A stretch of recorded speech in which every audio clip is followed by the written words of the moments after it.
morning, good morning, good morning. Ay, first year ng ng Daniels, ayos, talagang... At syempre, welcome po sa programang Bawal ang Pikon, Get It Straight with Daniel Razon. Kung maririnig nyo ang mga salita na Bureau of Corrections at New Bilibid Prison, ano ba ang naalala ninyo? Pagpasok ng illegal drugs, prostitusyon at nagsisiksikang preso sa mga kulungan. Ito ang mga isyung matagal nang naikakabit sa mga piitang pinamamahalaan ng Bureau of Corrections o BUCOR. At ngayon, pati ang kalusugan ng mga bilanggo ay usapin na rin dahil sa pagkakaroon ng diarrhea outbreak sa New Bilibid Prison kamakailan lang. Sa ilalim ng pamumuno ni Director General Benjamin de los Santos, paano kaya ito nabibigyan ng solusyon? Nagsasagawa na kaya ng mga hakbang upang hindi na maulit ang problema sa kalusugan kung saan mayroon pang binawian ng buhay? Mas hinigpitan na ba ang seguridad para mapigilan ang pagpasok ng mga kontrabando sa kulungan? At nabibigyan na kaya ng prioridad ang pagpapatupad ng modernisasyon sa mga pasilidad na naaayon sa Bureau of Corrections Act upang masolusyonan ang problema ng malasardinas na mga kulungan, ang mababang moral ng mga kawani nito at ang iba pang mga problemang nagiging sanhi ng pag-usbong at pagdami ng mga iligal na aktibidad sa mga kulungan? Matapos ang mahigit 100 araw sa pamumuno ni Director General de los Santos, may positibong pagbabago na bang nangyayari sa Bureau of Corrections o patuloy pa ring hindi nakalalaya sa mga iligal na gawain at bulok na sistema ang naturang opisina?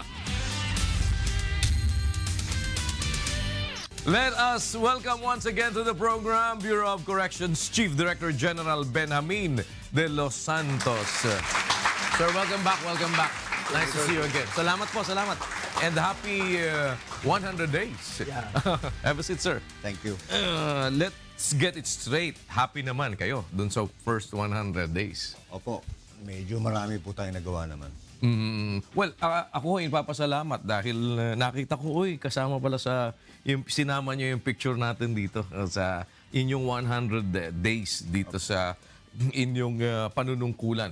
So, sa mga concerns, kagaya ho nitong mga nilalatag natin palagi, ano yung pinakamalaki ho na naging accomplishment doon sa 100 days? Unang-una, yung work ethics natin mga kawani ay nagbago at sumunod sa mga bago nating alituntunin. Number one nga, kung makikita nyo nung mag-tour sila sa Bureau, yung ating Stop Drugs, Crime and Corruption, it's all over. Lahat ho ng ating penal colonies nationwide ay meron nun. Upang paalalahanan lahat, kahit na yung mga bumibisita, na bawal ang droga, krimen at korupsyon. Pero paano po yung pag-intensify natin ng kasi ang nagbantay ang SAF? Is there a need para sila manatili o palitan ng mga Marines? Meron bang ganitong ano? Meron hong nabanggit ang ating mahal na Pangulo nung siya manggaling sa Russia na maaaring palitan ng Marines ang SAF na naandoon gawa ng nakaka-6 na buwan na po sila. Dati kasi tuwing 3 buwan niro-rotate, pinapalitan ng bago. Okay. Ngayon medyo kailanganin yata sila sa special operations kaya Yes. maaaring maglagay tayo ng Marines. But were they effective? Opo naman. Malaki po ang naging tulong ng SAF. Unang-una dahil sa kawalan o kakulangan ng ating mga gwardya. Nalimita po sila sa maximum. 300 sila kaya medyo gumaan ang pagbabantay natin. At saka dun sa Building 14 kung saan naandun yung mga high-profile inmates natin. PDLs. Well, tahimik itong mga ito ngayon. Kumusta na ho ba? Yung ating investigation, kagaya nung nangyari dun sa JB Sebastian at yung mga insidente na yun na kinasangkutan nitong mga high-profile inmates na ito. Ano na ho ang development? Tahimik na po sila. Yun pong naunang... Buhay pa naman? Buhay pa. Buhay pa. Yun pong naunang sinatawag nating NBI 21 Okay. na dinala sa NBI. Yes. Kontrolado po sila gawa ng sa Building 14 meron tayong jammers. Ngayon, kung matatandaan nyo, ang sinabi ko dati, meron pang mga hindi na-identify dati na nasa maximum, na na-identify na ngayon. At ang magandang may babalita ko sa iyo, Kadani, is yung ating Oplan, kung nabanggit ko dati, dalawa yun eh. Yung Alcatraz, at yung pagbabago. Okay. Kasama natin doon ang mga PNP, Drug Enforcement Group ngayon, at saka NBI. Ngayon doon sa pagbabago, itong mga identified natin na mga na-involved sa droga, na distributor dati, at may mga contact sa labas, na isama natin sa isang Oplan pagbabago kung saan sila ay nangako na hindi na magdi-deal o masasangkot sa pagdodroga. At kung merong mag-violate, bawat po pangkat kasi kasama doon sa Oplan eh. Yes. Pumirma po sila ng manifesto of non-proliferation of drugs. Okay. Pag may nag-violate doon sa patakaran natin, mawawala po yung pribilehiyong ibinigay ko na conjugal visit. Kasi yung, alam nyo, sa isang PDL or person deprived of liberty, yun pong makasama ang pamilya, mahal sa buhay, napakalaking bagay po yun. Na laging lang hinihingi o hinihiling pagka merong special occasion. Pasko, bagong taon, tulad ngayon, araw ng kalayaan kahapon, gusto rin nilang madama yung araw ng kalayaan, pero hindi sila malaya, pero makapiling lang yung kanilang mga pamilya. Pero pamilya ba talaga pupunta sa conjugal visit o tilapia? Ang regulasyon po natin, kung sino lang po ang nakalagay sa karpeta na legal na asawa o kaya common law wife. Okay. Nire-recognize na po natin yung common law wife. Yes. At saka immediate relatives. Hindi naman pabago-bago yung common law wife. Hindi po. Hindi pwede. Nakaano po eh. Nakalagay po sa karpeta yun eh. Okay. Pag wala doon, hindi pwede. Ngayon, pag nag-violate ang isa sa kanila, tatanggalin yung pribilehiyong yun. But how would you know kung nakaka-violate ba sila? Were they being monitored po ng closely? Kasi dati, alam naman yun, nasa loob sila, pero nag-ooperate din sila. Yung monitoring natin, nangyayari po yung ating yung galugad. Okay. Pero random. Ngayon, How often? Well, as often as we could, manpower permitting. Kung meron ho kami intelligence report na merong transaction. Yes.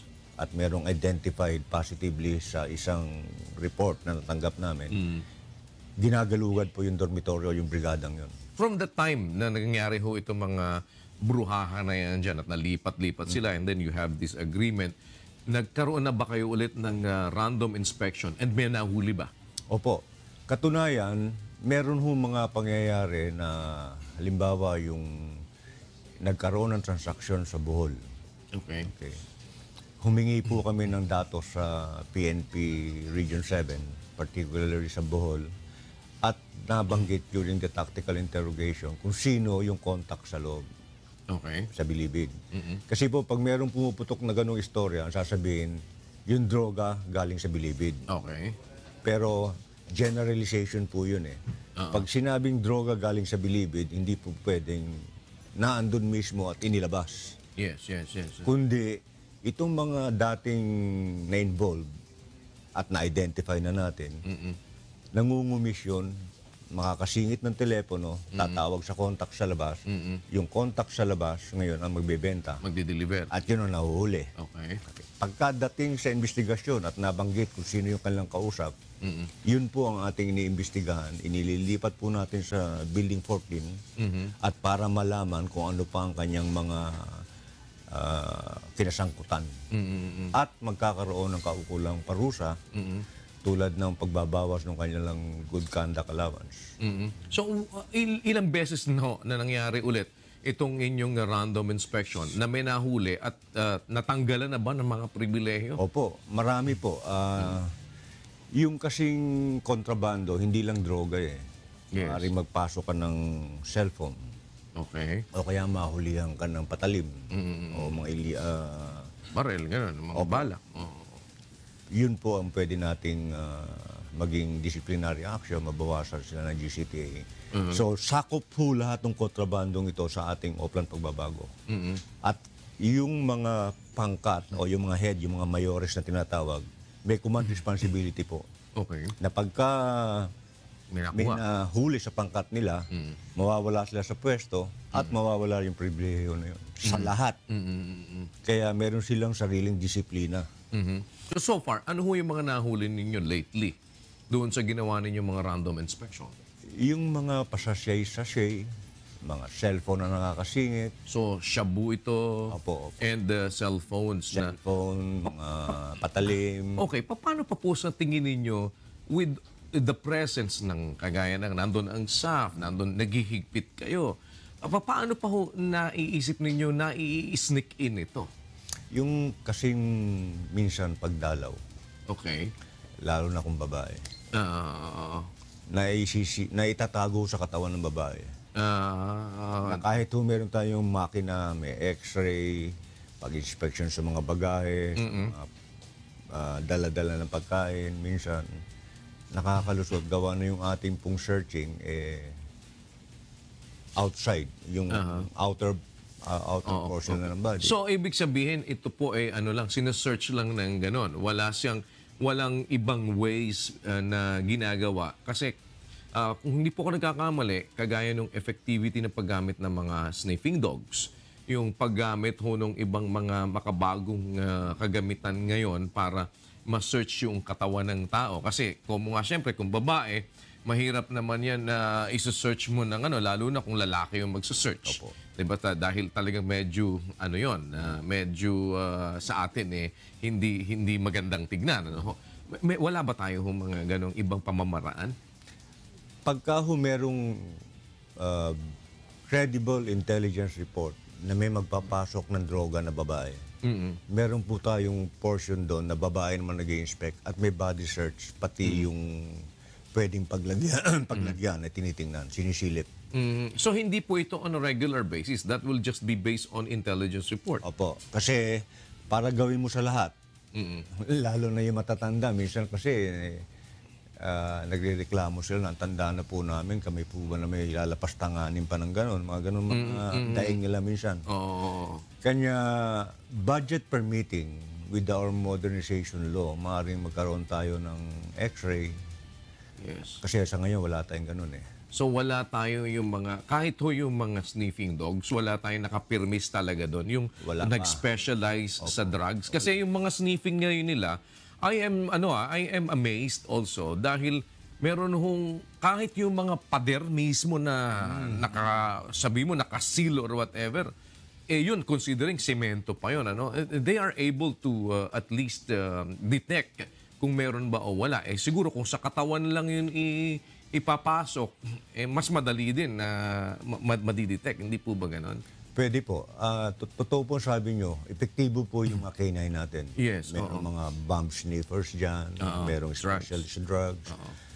May kamahalan lang po yung mga imported na aso. Ang number one ho ngayon na canine, tulad nung galing ako sa Aviation Security Group, yung Belgian Malinois.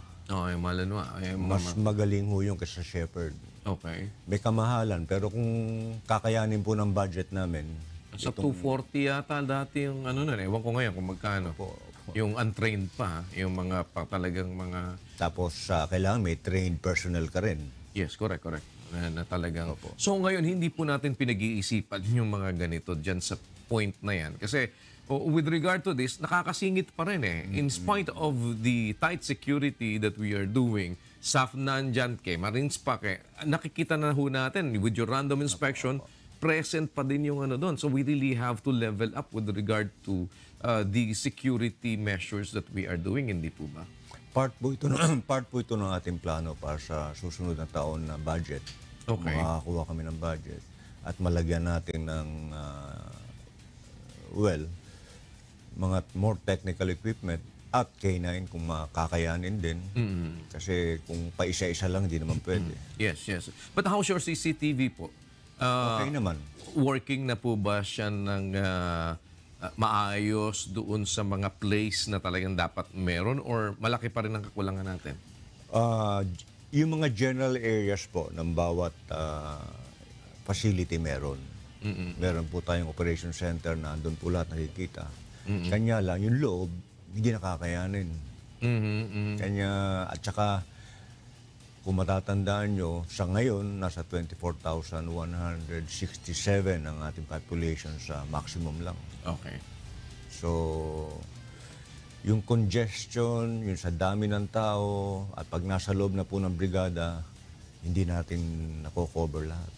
At saka mas madaling magtago pag marami ng tao. But nabanggit ninyo, meron kayong signal jammer. Opo. Under what authority do you purchase the signal jammer? Because from what I understand, illegal ho ito eh. Yung pong NTC, ang aming kinukunan ng approval. So you have the approval of Opo, the opo. NTC. Pati importation nun. Kasi may nag-donate na po sa atin ng 2 jammer Okay. sa maximum. Ngayon, ang magandang balita, ang NTC, Smart, at Globe at ang DOJ, Bucor ay nagkaroon ng isang pag-uusap at ang napagkasunduan, ang Smart at saka ang Globe ay magbibigay ng mga signal jammers. Directional para sa maximum at saka medium na rin. Kasi sa ngayon, nasa building 14 lang ho tayo. Magbibigay po ang Smart at saka ang Globe ng libre. At aprobado po ng NTC ito. Alright. Hindi ho ba possible yun with the memorandum of agreement with the telecoms, yung mga telecom companies, na mai-specify yung area ninyo na yun doon, na talagang i-off ang signal? Kasi from what I understand, sa iba hong mga countries, nagagawa po nila na yung isang section, talagang identified yan, hindi yan papasukan ng signal. Para talagang wala kang means, kahit hindi ka maglagay ng jammer, wala kang makukuhang signal talaga. Hindi po ba yun possible, sir? Nagawa na po natin yan. Kaya lang naging problema, sa lakas ho nung pagkakatigil ng signal na yon. Kung maaalala nyo, isang cell site po, maraming coverage eh. Yes, correct. Nagreklamo ho yung mga neighboring villages na pati sila apektado.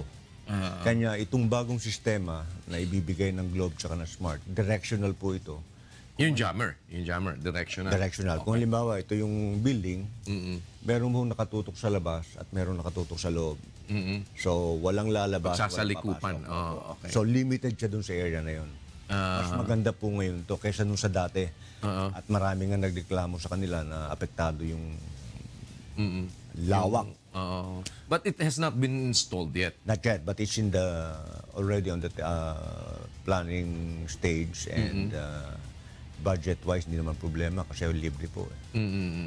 Doon ho sa 100 days, ano hong nangyari sa ating ginagawang solusyon na may kinalaman po doon sa ating congestion? Kasi alam naman natin na yun ang isa sa major problem ninyo. Before you answer that, sir, we'll pause for a break. Babalik po kami.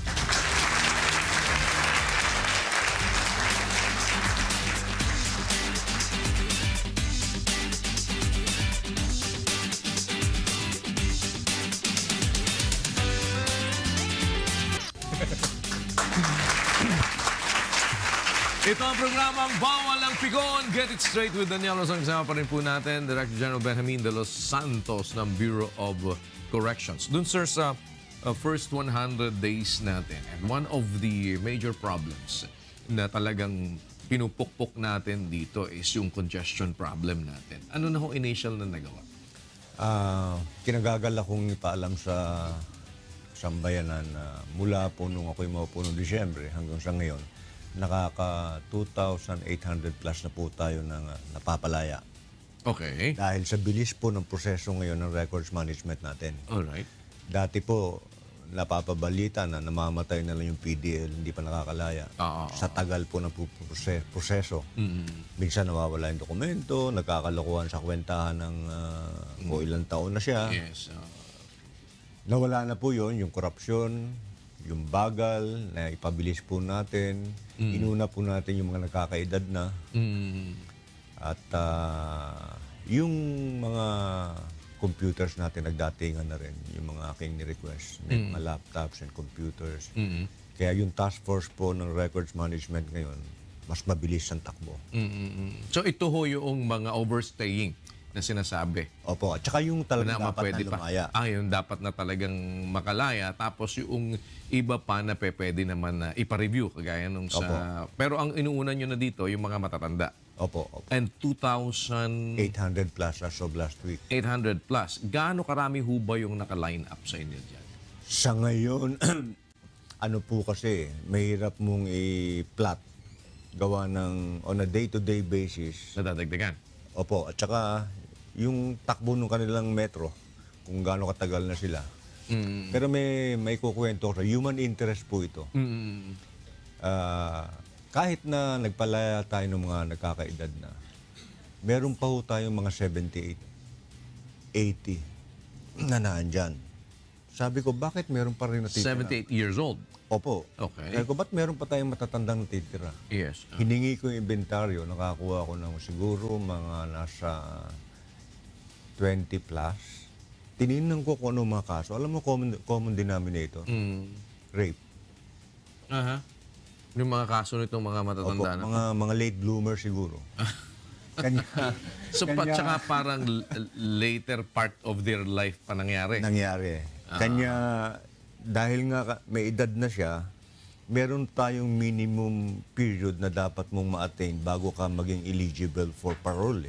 Oo. Kanya sabi ko, doon ko naintindihan na kanya pala naging ganon, hindi pa nare-reach yung minimum period kasi divided into threefold. Minimum, medium, maximum.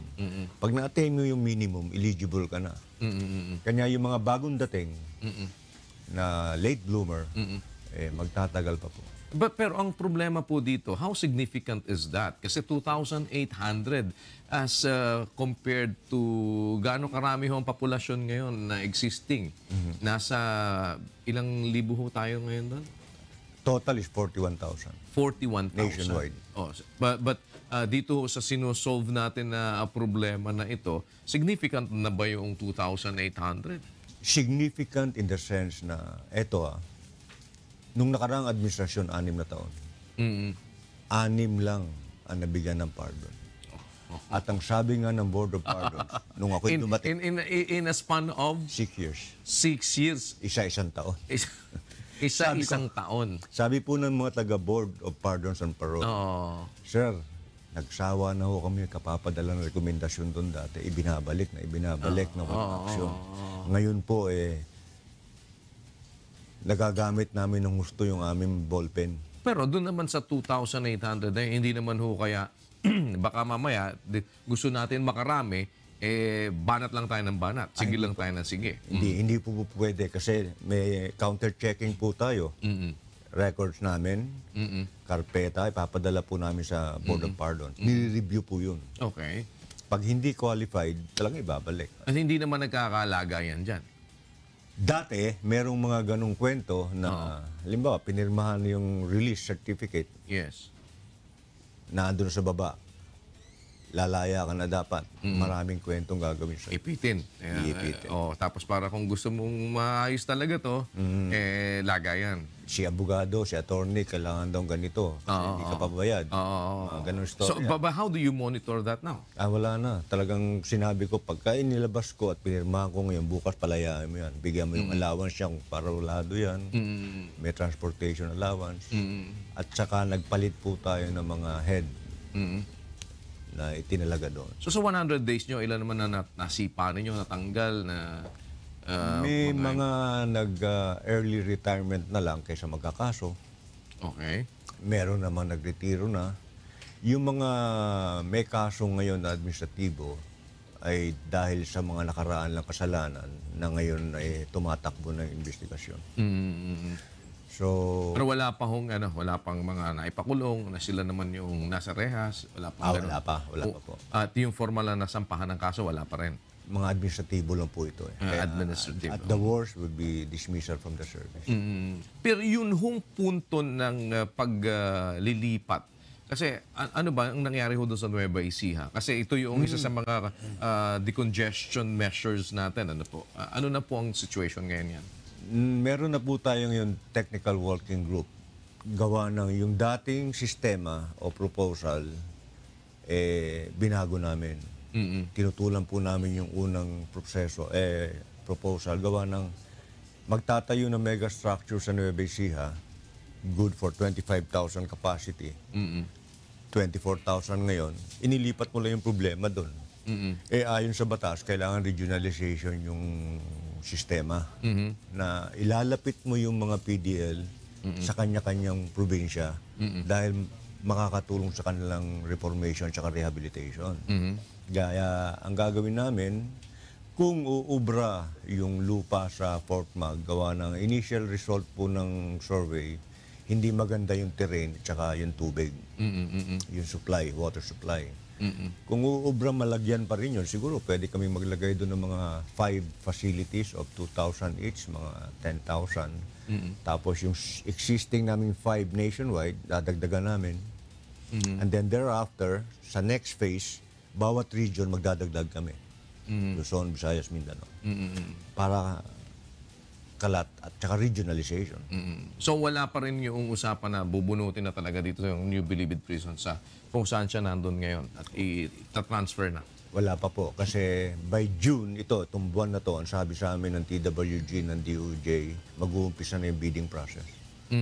So pagka naumpisa na yung bidding process, yung design na approved, ang pondo po ay inaprubahan na rin ni Presidente, 150 billion. So pagka nangyari itong lahat na ito, ibebenta itong dati? Aalisin na dito? Yan po yung unang proposal. Hybrid na PPP, Public-Private Partnership. Yung Bilibid na nasa 352 hectares ngayon, ibebenta. Prime land, siguro easily it could fetch around 200 billion easily. Kung 150 billion yung project, may kita pa ang gobyerno ng 50 billion. So, isa ho yun. Pero kung kakayanin naman po na dagdagan na lang sa Bilibid, kasi marami pa hong bakanting space. Okay. At saka yung ibang kolonya namin, malawak pa ang lupa. Kasi ang problema dyan, parang sinasabi nila, pagka nilipat mo, at least yung mga nakabaon-baon dyan, medyo swerte din yung mga makakabili nun kung sakali. Baka makahukay sila ng mga mina-mina doon. May mga kung ano-ano pa. But just the same, ito ay mas konkreto yung ngayong ginagawang facilities. Pero yung pagbebenta o paglipat, will that happen kung sakali within the administration ni Pangulong Duterte? Yeah. Kasi nasa 3 years po yung calculation. Timeline. Yung timeline, yung estimate on how to design, fund, and build. And then move. Kakayanin po. In 2 to 3 years. Well, isa ko sa mga recent na pangyayari dito, nagsipagtai daw yung mga preso natin. Ano? At wala naman hubang namatay? Meron pong naitalang 2 na medyo may edad na po. Pero yung isa lamang ang naging komplikasyon niya dahil may diabetes siya. Nadagdagan nung diarrhea, mababa ang kanyang resistance. Na-aggravate. Yung isa naman, talagang diabetic ang kanyang kinamatay at saka old age. Okay. Sa 1,212 affectations, ang initial admission po sa hospital natin ay nasa 154. Ngayon po ay 48 na lamang yung nandun sa loob na nagpapalakas. Ito po ay sa tulong ng Department of Health at saka City Health Office at saka mga NGOs tulad ng Red Cross na nagbigay po ng tulong, mga IV fluids, mga aquatabs, para dun sa chlorination po ng mga tubig. Ano ba yun? Plain diarrhea lang ba ang nangyari sa kanila o meron hong ibang sakit na? Kasi pagtatay lang, anong cause ng pagtatay at ano bang klaseng pagtatay ito? Wala pong plain diarrhea outbreak. Yung 2 pong namatay dahil sa diabetes. Okay. Pero itong naging sanhi, ang initial pong assessment ng ating mga investigador sa Department of Health, out of the 154, 73% ang sinasabi nila ay yung kinain nilang paksiw na bangus the night before. Yung tinuturo lang, medyo may amoy, iba lasa. Okay. Pero So hindi tubig yung major source? pwede po kasing pagkain, tubig na ginamit, at saka yung iniinom ng mga PDL natin. Gawa lang sa Bilibid po, yung kitchen may sariling water supply. Meron po tayong caterer, nagluluto ron. Pero meron tayong 32 deep wells and artesian wells na ang namuhunan po ay yung mga brigada na rin. Sa kanilang paligo, panghugas, panlaba. Ang mahirap dyan, meron po tayong mga PDL na akala na siguro Superman sila. Umiinom doon sa poso. Direkta. Direkta. Meron po tayong purified water centers. So may purifier po yun? Meron kayo doon na purifier. Pero do you test yung tubig po ba natin doon? Meron ba tayong regular testing doon sa tubig natin? Pagkatapos nga po nitong insidente ito, nagpa-emergency purchase ako ng additional na 3 para sa maximum. Tapos 2 sa medium. Tapos sa minimum siguro 1 lang. So ano ang specific na findings po talaga ng mga doktor doon sa cause nitong lahat na to? Wala pa hong official final results na isinusumite ang Department of Health. So parang plain pagtatai lang ang report. Kasi yung pagtatai, marami hong pwedeng may amoeba, pwedeng kung ano yan, gastroenteritis, o kung pwede ding food poisoning. So, wala pa ho silang nire-release. Wala pa pong pinal. Ang ginawa lang po nila, tinest po lahat ng water sources natin, tapos ano ho ang findings sa water? Wala pa po. Wala pa pong official result. Okay. Tapos nag-stool swab sila dun sa mga naapektuhan ng mga pasyente. Tapos nag-interview din po sila ng mga PDL natin na hindi naapektuhan at yung mga naapektuhan. Kung bakit nagkaganon. Yes. Well, isa sinasabi po ninyo, yung paksiw na kinain. Paksiw, tsaka yung tubig pong iniinom. Tubig na, yung nanggaling dun sa filtered na o Dito po sa mga deep sa deep well. Pero yun ho, preparation ng pagkain natin dyan. Meron ho ba kayong nag-check nun? Kung if it's being prepared properly? Well, yung pong ating catering ngayon ay merong the usual health certifications from the city government. Pero yung food po, meron tayong tinatawag na Food Acceptance Committee and Inspection na bawat menu, araw-araw may schedule yan kung anong menu. At nag-approve? Opo, nag-approve. Pag hindi po inapruban yun, problema yun. Pero mismo yung preparation ng pagkain, kasi iba naman ho yung kung ano yung ihahanda. Kaysa doon sa yung pagka naihanda na or yung mismong proseso ng paano nilang inihahanda. Meron hong nag-oversee nun. Meron po. At saka yun pong mga nagluluto, mga PDL din Pero ngayon, 50 pesos pa rin ho ba? Ang 60 na po. 60 para sa maghapon? Opo. Tatlong meals na yun. And you still have the same caterer? Opo. Yung, Kiko? Mangkiko. Mangkiko Catering Services Incorporated. Sa buong po ba yan? O may iba-iba? Halos buo Kasi yung sa NBP, kanila lahat yun. Meron sila sa Iwahig, meron sila sa Davao, at meron sila sa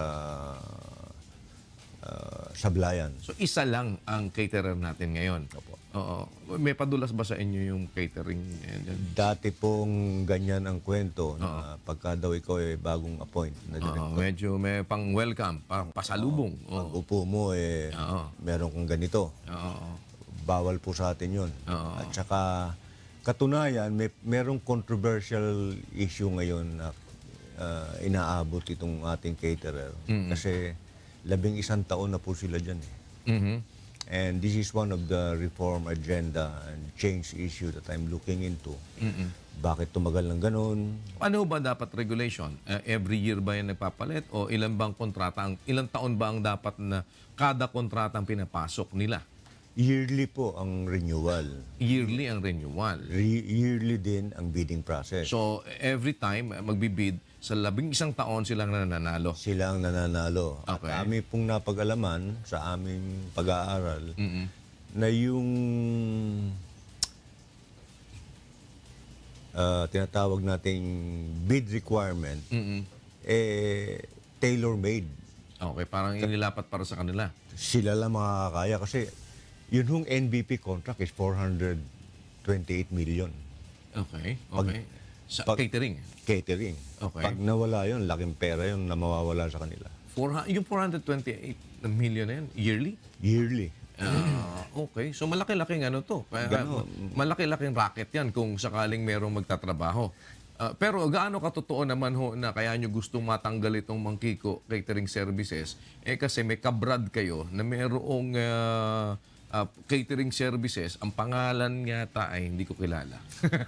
Wala. Pero gaano katotoong meron kayong isinusulong? Bago nyo paliwanag, we'll pause for another break.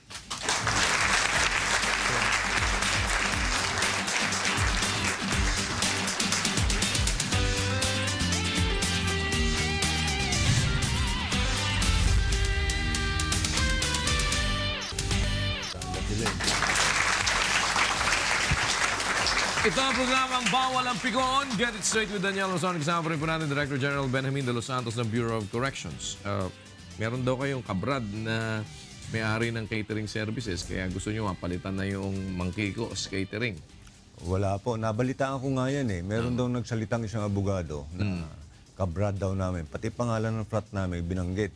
Wala po. Dalawa lang po ngayon ang sumali. Nitong huli na naging failed bidding. Isang sumulong at saka si Mangkiko. So, dalawa lang sila magkalaban. Dalawa lang ho ang nagka-qualify pa lang.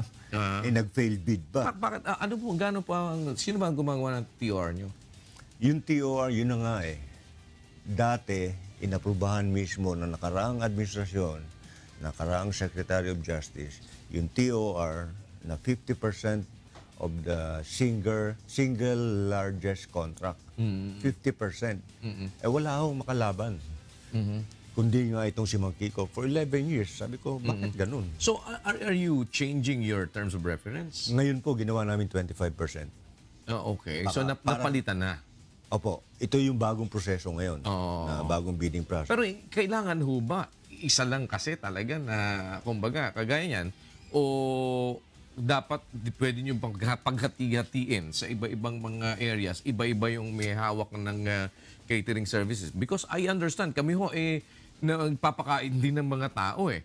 Pag ganyan karami ang pinapakain mo at araw-araw ang pinapakain mo, ang food requirement mo, alam nyo yung sa Baguio, si Good Taste, milyon-milyon hong manok ang kada isang linggo. I can just imagine ito sa ganitong kalakihan. Tapos isa yung may catering, napakalaki yung ano niyan. Di ba parang talagang makikipagpatayan siguro yung ano niyan. Kanya po ginawa namin 25 tapos by lot. So isang lot yung maximum, isang lot yung medium, isang lot yung minimum. And we have an option of self-administration. May mga kolonya po kami na may livestock, may vegetables, may rice granary, iwahig, Okay. yung aming sablayan. Sabi nga nila, sir, baka pwede mag-self-administer na lang kami. Kasi naglibot nga po ako ng first 6 months ko eh. Okay. Sir, mas matabaho yung mga PDL natin nung walang catering. Pero how are you going to do that? Susuplayan nyo na lang sila ng mga ingredients, ganun ba yun? O Hindi po. pag nag-self-administer na lang sila? Pag nag-self-administer kami, actually ngayon may partial na eh. Yung sablayan namin kasi ang dami nilang... May tanim naman sila. Pwede Opo. sila magluto. May They're isda. allowed to do that. Diba? Correct. So aside dun sa regular meal nila, pwede pa sila makakain ng extra. Opo. Or pwede na nga hindi nila kainin yun kung sakali dahil kung halimbawang hindi nila kursunada. Yung pong 60 pesos, madadagdagan pa nung kanilang sariling na ipuproduce. Exactly. Mababawasan yung cost mo ng rice. May isda, may livestock, may vegetables. So, paano yung gagawin? Halimbawa, yung allocation sa kanila na 60 pesos per day, sabihin, perahin nyo na lang, gano'n. Bigay nyo na lang sa amin ng pera at kami na ang bahala sa sarili namin. Dahil meron naman silang mga tanim-tanim doon. Ganun po ba ang nagiging situation? Yun po ang magiging part ng kanilang messing. Kasi yung 60 pesos, isipin nyo, isang araw, 20 pesos bawat kain. Yes. Oh. Sa ngayon, ang nangyayari, Kaya tumatagal din yung 60 pesos. Kasi yung po mga PDL natin, pagka binigay mo yung pagkain mo ngayon, nakakabilis lahat, nakakapagluto eh. Pandagdag eh. Yung Yes. ibang pangkat naman, they would prefer tinatawag namin raw ration. Ibibigay mo yung Sila na magluluto. sila na, ang gagawin nila, sama-sama yan, sasahugan nila para mapasarap. Okay. Pero sa ganun ho, halimbawang pinera na lang. Sige, bahala na kayo. Total, meron naman din kayong kanyang, may mga community naman kayo eh. Ano ho ang batas dyan? Wala ba tayong lalabaging batas doon? Sa self-administration, wala po. Kasi limitado ka lang dun sa 60 pesos per day mo eh. Na ipakakain. Yes, pero ibig nga sabihin, kung alam instead of like giving it to them in the form of food, ibibigay nyo sa kanila in the form of money para sila na lang ang magbahala sa sarili nila. Hindi po pwedeng cash. Hindi pwedeng cash. Kailangan maging pagkain. So, ang ibibigay ninyo ay pagkain rin. Opo. Kaya lang, bahala na sila. Sila na magluluto. Kumbaga, raw. Opo. Ganun ang request nila pa kasi para pwedeng i-add on dun sa kung ano man yung meron silang available at mas mapaganda naman ng konti ang timpla. Opo. Tsaka, ang mag-a-administer po nun, yung mga kolonya. Alright. Ano na ngayon ang estado ngayon ito kailan ba mag-expire ang kontrata ni Mang Kiko? Itong buwan na to. Kaya hinahabol natin yung end of the month na magkaroon ng bagong winner. Pero dadalawa lang kanyo ho ang bidder ninyo pa as of the moment. As of the last time. Pero itong pag-open natin ng bid, baka meron sumali ng marami kasi binaba po natin yung TOR sa 25%. Sa 25%. So, maaaring meron ng pwedeng makakaya. Opo. Parang yung sa 50 kasi parang hindi magko-qualify yung iba at hindi nila kakayanin yung ganun. What if? Hypothetically speaking, kung wala hong makapasa at sila pa rin yung qualified, di bagsak sa kanila pa rin. Hindi. Wala ka mong makapasa eh. Hindi, halimbawa, walang ibukod sa kanila, walang na mag-qualify ulit, kahit na 25% na lang, at sila lang din talaga yung nakaka-comply, wala kayong choice. Babagsak din sa kanila pa rin po yun. Opo, mangyayari po yun. Pero meron po tayong proseso ngayon kasi nagkaroon po ng violation si Mang Kiko. May investigasyon po ngayon kung mabablacklist law, hindi. So, ano hong violation nila? Nagkaroon po ng menu substitution na hindi aprobado ng komite. Yung sinasabi kong Food Committee and Inspection. Okay. Hindi pirmado, hindi aprobado. Nag-substitute. Pinalitan. Opo. Okay. So, 4 instances po yun eh. January to February of last year. Nang walang permit, nagpalit. Opo. So, ano po ang penalty pagka ganon? Yung sa 4 na beses na yun na nangyari ng ginawa nila? Contract violation, you could incur penalties and damages under the contract. At the same time, pagka na-blacklist ka po, hindi ka na pwedeng sumali sa bidding. So, ilan pong violation bago ka ma-blacklist? 3. So, na-surpass na ho nila yung 3 dahil naka-4 na ikanyo. po. So, pwede nyo na silang i-blacklist? Opo. Ganun po ba yun? So, iba-blacklist na ninyo ngayon ito? Depende sa investigasyon. Meron tayong investigation committee at sila naman po yung sumagot. No, May pero proseso, yung pong sa proseso, sinasabi ninyo, nag-violate sila 4 na beses na na hindi po nila ipina-approve yung kanilang pagpapalit. And apparent ho yun. Opo. O, kung apparent, Dokumentado. kung dokumentado yun, meaning talagang may 4 na beses na silang violation. And that is more than enough to rescind their contract. Correct. Ganun po ba yun? Blacklist. To blacklist. When you blacklist them, yung existing contract nila will not be rescinded. It will not. It will go through until So, hanggang expires matapos? At may danyos lang. And it will expire when? June. June na ho ngayon. Opo. So, itong end ng June, mag-expire yun. So, when it expires and they are blacklisted, they can no longer join. Paano ho ngayon kung walang ibang nagko-qualify, tapos hindi na sila makakasali because they are blacklisted, what do you do? Pag wala hong nakamit dun sa minimum 25% na TOR, we will be forced to go for a negotiated procurement. Paano ho ang negotiated procurement? Magtatawag na kami ng mga caterer na may kapasidad. Kung halimbawa, yung mga sumali. So, wala nang bidding to. Negotiated na eh. Negotiated na po. Oo. Kayo, halimbawa, 3 kayong talo. Kakayanin nyo bang magsama-sama kayo para makaya yung 25% halimbawa? Okay. Sige po, magjo-joint venture na lang kami. Okay. Baka pwede. Tapos pwede kayo mag-entertain ng mga maliliit na mga caterers. Na sabihin niyo, sige, ikaw, dito sa isang section, kayo kayo mag-cater dito. Iyo yung bigas, iyo yung meat, parang ganon. Or, papasok ko yung partial administration Okay. Oo. na self-administration kami. Okay. Who decides sa pagba-blacklist? Ako po. So, kayo ang final say. No. Yeah, I decide once a notice of decision is sent to Mang Kiko, pwede naman silang humingi ng reconsideration or umapil sa Secretary of Justice. So, yun ang pwede nilang lapitan. Opo. Secretary of Justice. Pero, are you inclined to blacklist Mang Kiko? Dahil may 4 violations na. And apparently, yung 4 violations nila, kung titignan natin yung sinasabi niyong report, yung report naman ay validated na talagang wala silang permit. And you have all the reasons para i-blacklist sila. Are you inclined to do that, sir? I won't preempt the investigating committee, but if you ask me kung probable cause meron, Hindi, kasi po, yung investigating committee naman, simple lang naman ho ang kailangan nila mapatunayan dyan eh. Totoo ba na may violation? Oo. At yung violation naman ay sinasabi ninyo na talagang pirmado, na wala talaga silang dokumentado, na wala sila talagang permit, nagpalit sila ng menu. At 4 na beses na nilang ginawa. So, meaning to say, parang in a logical thinking, talagang merong nangyaring gano'n. At yun ay sapat para sila ay i-blacklist. Opo. Kaya po kayo, kung kayo ngayon, sa desisyon ninyo ngayon, ay iba-blacklist ninyo sila. pagbigay po sa akin ng komite na ang findings blacklist at ako naman ay nakumbinsi doon sa kanilang rekomendasyon, aaprubahan ko, padadalan ko na ng notice of blacklisting yung Mang Kiko. So, it should be referred sa inyo as a recommendation. Ganun po ba? Opo. Kasi, What if they do not recommend yung nag-investigate? Hindi. Kanya nga ho kung ano yung results ng investigation nila at kung ano yung kanilang rekomendasyon. Hindi, kasi halimbawa, ang simple lang naman ang magiging result niyan, for sure, may violation. 4. Dahil klaro naman, sabi ninyo na hindi nila ginawa talaga yon. So, ang magiging punto na lang ho dito ngayon is yung recommendation nila. Ano ho ang makakahadlang naman para sila ay mag-recommend sa inyo na i-blacklist ito? At ano naman ang pwede pumasok sa isip ninyo, bakit hindi nyo inire-recommend na i-blacklist ito considering na may 4 na violation? I may approve or disapprove their findings. Okay. So, kung tingin ko bilang abogado, may blacklisting talaga, may violation, edi siyempre approval po yun.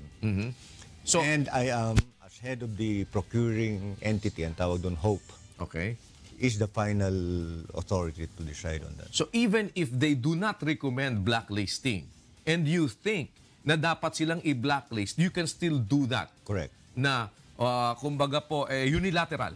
Correct. At ang pwede na lang nilang puntahan yung Department of Justice Secretary to appeal. Opo. Or file a motion for reconsideration with me. O mag-file sa inyo ng motion for reconsideration. Baka naman sabihin, naghihintay ka lang na mabigyan ka. Hindi po pwede. Baka sabihin ni Ate Lorna, baka ikaw naman nag-aabang lang yan si Director General ng kaya nag-iipit. Hindi ho kami magpapagod ng ganung proseso ng blacklisting at saka investigasyon kung kami tatanggap rin lang sa umpisa. But yung mindset ho ninyo ngayon, whether hindi not preempting naman without prejudice dun sa magiging recommendation sa inyo. Kasi you saw it yourself already.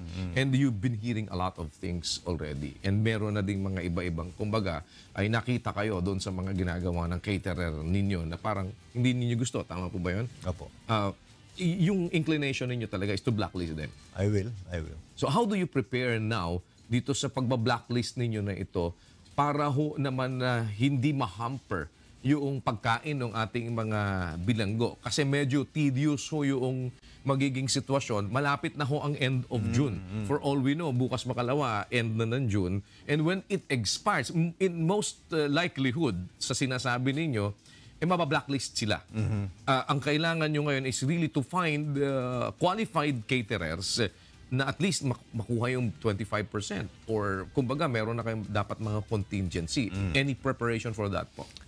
There are 2 possibilities. We have looked into that. In case na walang manalo pang bid by the end of the month, pwede namin i-extend na 1 month uli itong existing caterer or self-administer kami. Kung kakayanin ng lahat. So hindi naman kaya mangyari ho dyan eh. Puro extension, puro extension. Hindi na kasi nakakatatlong extension na po ito eh. So nakatatlong extension na pala ito. From the time that it has expired already. So ngayon po talagang kailangan na matutukan ninyo yan. Opo. Alright, sir, isang issue pa. Ito hong tungkol dito sa Tadeco. Ang Tadeco po, ang kontrata na pinasok ng gobyerno dito ay ilang ektarya? Banana plantation ito eh. Opo. Diba? Okay. Ang huling survey ay nasa 5,800 plus. 5,838 if I'm not mistaken. Na pinarerentahan ng gobyerno? Opo, pero ang gamit nga na term dun sa joint venture agreement is hindi rent, kundi profit sharing. Teka ko. So, you find it, you're a lawyer po eh. Kasi alam po natin na sa batas, kapag lagpas ng 1,000, 1,000 lang na property ng gobyerno, ang ina-allow na iparent mo. So ito, lagpas mo ng 1,000 dahil 5,000. Ngayon, lumilitaw, ang ginawa hong scapegoat, ganun po ba yun? Pwede bang ma-term nyo na ganun? Or butas, para ito ay parenta. Kasi parang gano'n ng ano eh, na, hindi siya tinerminuhan ng renta, kung hindi profit sharing. So how does it differ doon sa ganong sitwasyon po? Pag pinag-usapan kasi natin legalidad, Apo. ang konstitusyon, parang napaka masalimuot intindihin. Okay. Ngayon, kaya tinawag pong JBA kasi, yung lupa sa Bucor, yung mga PDL natin na nagtatrabaho doon, part ng reformation program po ng Bureau, yun namang Tadeco, bilang kapitalista, nagpundar doon ng mga buildings, equipment, technical expertise, Yes. etc. Over the years, becoming in fact one of the world-class banana plantations. Dumaan po ng napakatagal na panahon na ganun at wala naman hong naging problema. Nagkaroon din na maraming congressional hearings. Kanya kung ano man po ang magiging desisyon ng resulta nito congressional hearing na to, Yes. wala po kami magagawa kundi mag-abide. In fact, ang ating Secretary of Justice ay nag-render na ng opinion na ito ay unconstitutional at dapat ang solusyon ay either a presidential declaration or mag-initiate na ang Bucor ng nullification proceedings of the JBA. Paano ho yun? Pagka ang Bucor ang gagawa ng hakbang to nullify yun pong agreement na ito between Tadeco and Bucor, ano ho ang kailangan gawin? Well, pagka pinag-usapan mo yung kontrata, yung joint venture agreement mismo, merong mechanism merong arbitration and mediation process So before you go to court, mag-arbitration muna kayo. May proseso. Nung tinanong po ako ni Speaker Alvarez, nung huling hearing namin, sabi niya, what will you do in case it is you're ordered to terminate the contract immediately? Well, number one, I have to secure the premises, prevent the facilities to be looted, or even the existing banana plants to be destroyed, and secure it. As to whether or not we're capable of preserving it or continuing the business is another thing. Pero paano ho yung mga nagtatrabaho doon? Yun na Di nga. ba ang mga nagtatrabaho doon ay mga PDL? Yun na nga po Hindi lang PDL. Meron pa po tayong mga ordinaryong mamamayan doon sa lugar na nagtatrabaho. Apektado rin po. What do we do there? Aba, kung ipatitigil po ng gobyerno, wala pong trabaho. So ano ang inclination ninyo? Ipagpatuloy ito o ipatigil? Sa ngayon, ang kautusan po ng Secretary, tigil. Wala ba kayo nakikita daw politika dito? Dahil may pumapasok na mga sinasabi naman na panggigipit o ito namang mga grupo na pinapaboran at tinititigan. Ano ho ba ang issue talaga dito? Lalo na doon sa sinasabing parang benggansa ni Secretary Aguirre. Di umano? Secretary Aguirre.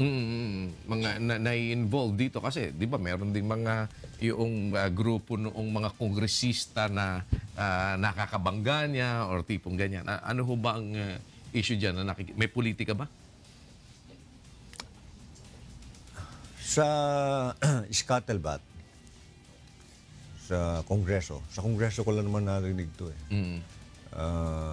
Ang tawag nila doon eh, pardon the quotation, Yes. vagina wars daw eh.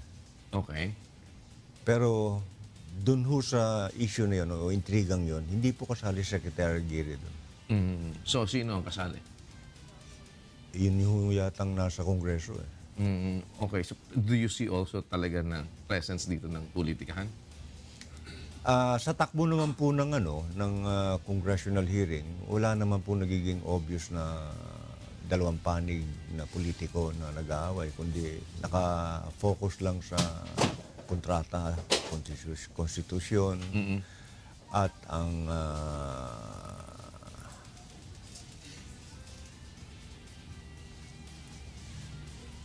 mga empleyado maapektuhan at saka yung negosyong mawawala sa amin.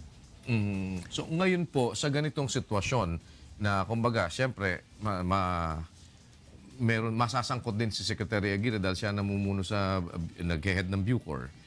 Paano ho ngayon, siyempre hindi naman sa pinapanalangin mo na mangyari or what. Pero dapat meron din tayo nakaabang na solusyon kaagad. What if it happens? Ano ho ang immediate na pwedeng gawin kaagad aside dun sa isinicure natin ito ngayong mga tao na ito na involved na mawawalan kasi may mawawala kasi sa kanila eh. So, paano po natin yon i-augment? Unang-una, ang Department of Justice sa pamumuno po ni Secretary Aguirre, ang kanya naman pong katungkulan lang ay magdeklara o magbigay ng opinion at nagbigay na nga po siya ng opinion na unconstitutional yung JBA. So, legal opinion lang yon. Okay. As to how the JBA will be terminated, ipinaubaya po sa akin o kaya sa Pangulo na ideklara na lang niya na yan lupang yan ay ibibigay na natin sa mga informal settlers na nagkiklaim ngayon dyan na napakarami. Dalawang bagay nga ho yun eh. Yung declaration po ni Pangulo or mag-umpisa na ako ng termination ng contract. Sa inyong proseso? Opo. Meron ho ba kayong, kasi nakikita ko yung problema ninyo dyan, parang nakaipit kayo sa nag-uumpugang bato na damn if you do, damn if you don't. Dahil meron yung iyong boss, merong deklarasyon, unconstitutional. Tapos ngayon, ikaw naman meron, kung ipapatupad mo naman to, meron ka naman ngayon natitignan na maapektuhan na kailangan ikaw din po ang gumawa ng solusyon. Tama po ba yun? Opo. So what do you do? I'm under the DOJ. I'm one of the agencies under DOJ. I have to toe the line. Yes. Kung nag-decision po ang Secretary of Justice, ako bilang kawani o sangay na napapailalim sa DOJ, kailangan po akong sumunod. Katunayan, Or else, parang ang litaw, parang sinusuwag mo si Secretary Aguirre. Opo.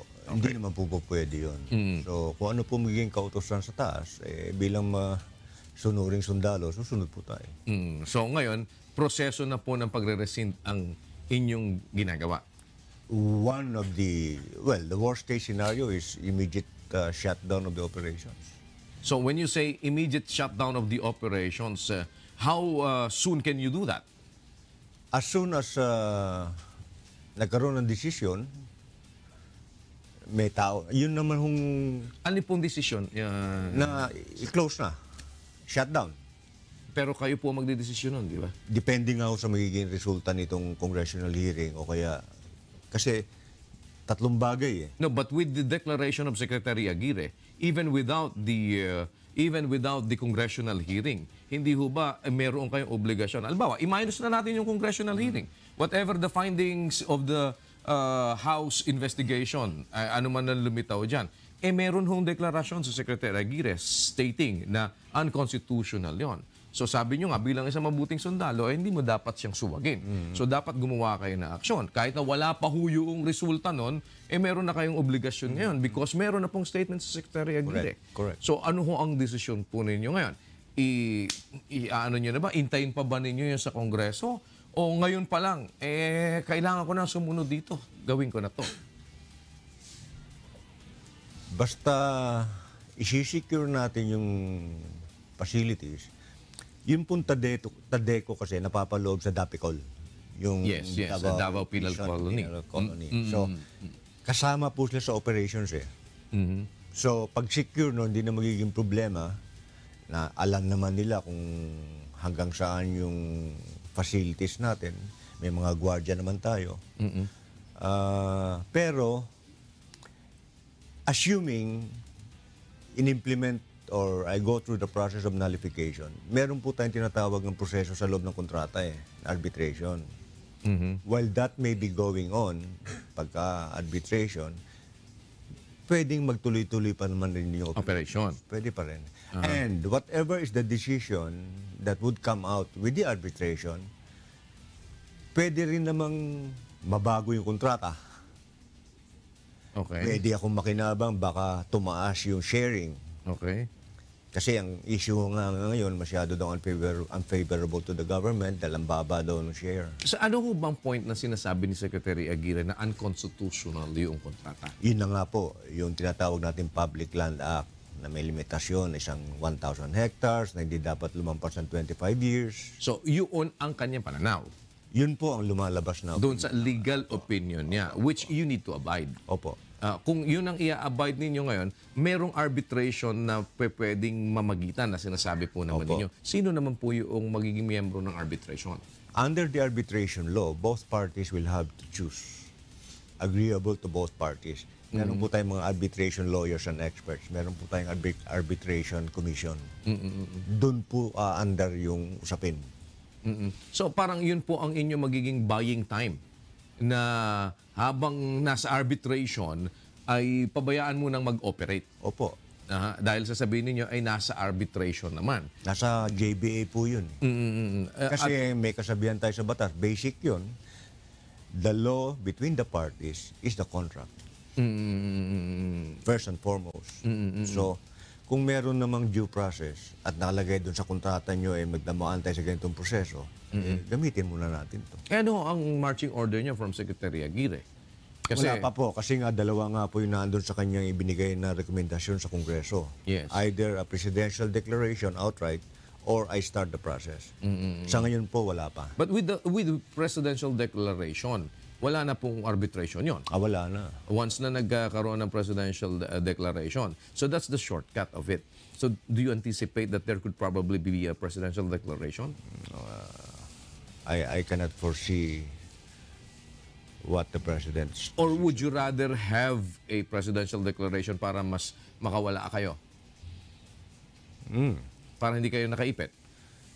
Hindi ganun kasimple kasi, Daniel Halimbawa, sinabi ni Presidente, Public Land Act na yan. Ang iiral dyan. Okay. Ibigay na yan dun sa Dapat makinabang. informal settlers na nagkiklaim. Yes. Pero, yun pong existing facilities, hindi naman pwede ibigay yun sa informal Correct. settlers. Hindi nila kayang patakbuhin yun. Yes. Di ba? So, naandun pa rin yung... At anong gagawin? Parang anong gagawin mo doon sa facility? Naandun pa rin. Kung so, hindi naman... winding up of affairs, liquidation, or whatever. Basta i-secure lang namin muna. At kung merong kailangan pag-usapan dun sa existing facilities through arbitration, we will go with it. So ito ho ba, makakita na lang tayo dito ng, alam niyo, ewan ko kung totoo pa rin sa mga lawyers yan. Sabi nila, ang tawag nila, Fabian policy. Delaying tactics. Fabian Ber. So, mag-delay na lang tayo, mag-delay hanggang matapos na administrasyon. Hindi naman siguro tatagal ng ganun. Hindi naman tatagal po ng gano'n. And then, Kasi kung kakausapin mo naman yung kabilang panig, yung Tadeco, syempre meron din silang mga abogado. Meron din silang sariling strategy siguro. But for me, I have to prepare for the worst scenario and really protect the facilities. Okay, before I let you go, sir, dito sa 100 days ninyo, ano ang pinaka-paborito ninyo dito? Na masasabi ninyong, well, this is the biggest achievement dun sa 100 days na ito na nakalipas sa inyong panunungkulan sa Bucor. 6 yung sinabi kong significant, pero ang pinaka-mahalaga na nangyari, para sa akin, personal, yung command visit ko at na-inspeksyon ko, nakita ko yung 5 kolonya namin, yung potential, yung lupain na pwedeng maging productive, na mas makakapagbigay ng income sa Bucor. Nakita ko yung katayuan ng mga tao, ng mga empleyado, at yung mga PDL natin. Malaki po ang potential eh. Malaki, napakalaki po. Lalo na sa self-administration, pagpapakain ng mga PDL natin. Yes. Malaki po. Yun pong itong kinikita nyo dun sa Tadeco, magkano ho? Last month, meron kaming tinanggap na cheque galing sa kanila 1.2 million Late naman. monthly. Oh, late dun. Magkano lang po isang taon yun? 12 million. Monthly yun, ah. Yes, sir. So, 12 million lang in a year. Magkano kinikita ng Tadeco? Ang kwentada namin nung huling hearing ay na lumalabas na ang aming kinikita isang taon is nasa 57 million.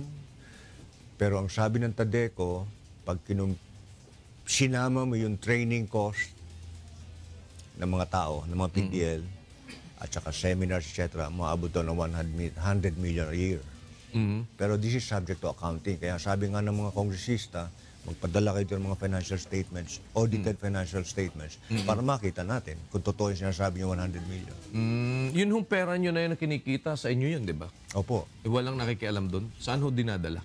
Yung tinatawag namin dyan na Fund 284 sa GAA, yung perang kinikita doon ay para sa kapakinabangan ng mga PDL namin. Anything or any project that we will do that would benefit the PDL, reformation-wise, studies, whatever Sa facilities. activities na productive, dun po kukunin. So dun nyo ina-allocate yung ano na yun. Pwede rin pa augment sa pagkain. Pwede, kasi Diba? para Pwede kanila yun. Yes, pati na dun sa ibang mga pwede nilang pakinabangan. Accounted for po ba ito? Lalo na noong mga tinignan na ninyo yung mga nakaraang mga istorya? We have strict auditing policies that we follow. Meron po kaming external auditor na naandun mismo sa loob ng bureau. At meron din kami internal auditor. Magkano na pinakamalaking alok sa inyo dito sa Bucor? Meron Paano ba alok? pinakamalaking alok na suhol? Wala pa po. Wala pa nagtangka pa rin. Malungkot nga ako eh. Parang walang Parang outcast. Hindi ba kayo nakakausap nila JB? Hindi pwede makipag-usap sa akin yun. Nasa building 14 ay separated. Si Mang segregated. Kiko, di ba kayo Wala nakausap? pa. Wala pa si Mang Kiko. Mga abogado lang siguro makakausap ko. Susulatan kami ngayon. Well, I just wish, how's your diving, wala. Gutom. Palagay ko, kailangan nyo, sir, doon ng dive pool. Meron pong swimming pool. Meron pong swimming pool, kaya lang medyo... Wala na yung mga karaoke. Wala na. Wala na, giba na talaga lahat. Wala na po yung mga Eto palang magandang balita. Yung ating mga PDL sa maximum, tulad ng ginawa nila sa Yolanda, nag-ambag-ambagan sila, dilata, bigas, Okay. i-contribute para sa Marawi. Gusto ko idaan sa iyo. Talaga. Salamat po, salamat. So ito mga PDL to, ha? Okay. PDL ito, talaga, tingnan mo nga naman, well, ayun ho bang mga nakakalaya na kagaya nun, 2.8, how do you assist them in the reintegration? Yeah. Part of our reformation process is the reintegration of the PDLs back to society. Yes. Mga programa po tayo, pinag-aral yan ng vocational courses para paglabas nila may hanap buhay. Meron naman po sumasambot ng mga NGOs na partners natin. So meron na kayo pa pinaki-partneran kasi para tumanggap. Kasi mahirap po yun sa kanila yung stigma ko minsan sa society na ano yan, ex-con yan. Ang malungkot po doon yung medyo may edad na ayaw na nga umalis eh.